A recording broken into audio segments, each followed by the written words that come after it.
दोस्तों, आज के इस वीडियो में हम देखेंगे डिटेल में कि टैक्स ईयर 26-27 में आपको कौन से एग्जेम्पशंस और डिडक्शंस अलाउड हैं, उसकी क्या लिमिट है और किस सिनेरियो में आप ओल्ड रेजिम या न्यू रेजिम सिलेक्ट करेंगे। आइए देखते हैं। तो पहले हम एग्जेम्पशंस देखेंगे।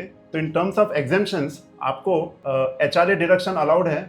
एसबीएल का मतलब होता है सैलरी बेस्ड लिमिट। तो ओल्ड रेजिम में आपको एचआरए अलाउड है, न्यू में अलाउड नहीं है। एलटी अलाउड है, सैलरी बेस्ड लिमिट, न्यू में अलाउड नहीं है। फूड कूपन अलाउड है बोथ रेजिम्स में up to 1,05,600 rupees.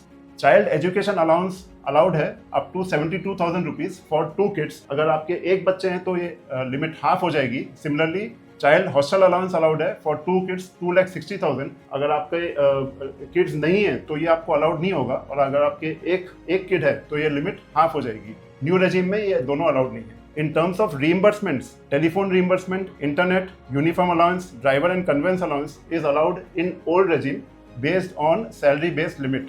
New regime में ये तीनों allowed नहीं है, सिर्फ conveyance allowance allowed है based on salary based limits.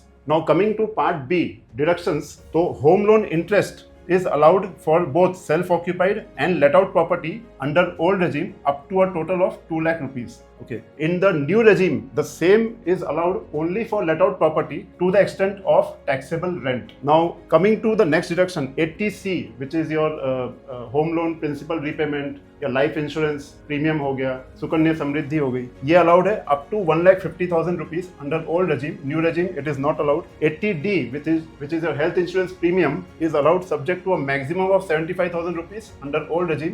New regime it is not allowed. 80E, which is education loan, it is allowed with no limit under old regime. New regime it is not allowed. 80G and 80GGC, donations to NGOs and political parties, is allowed up to no limit in the old regime. New regime it is not allowed. And finally NPS, employee contribution, up to 50,000 is allowed in old regime. New regime it is not allowed. And employer contribution is allowed up to 10% of basic under old regime. Under new regime it is 14% of basic. Now the main part, if your total deductions under old regime is say 10 lakh rupees and under new regime it is coming to say 2,50,000 rupees, then the difference is 7,50,000. अब इसका क्या importance है, आइए देखते हैं। तो if your gross income which includes salary income is less than 12.75 lakhs, then difference does not matter. Straight away go with new regime.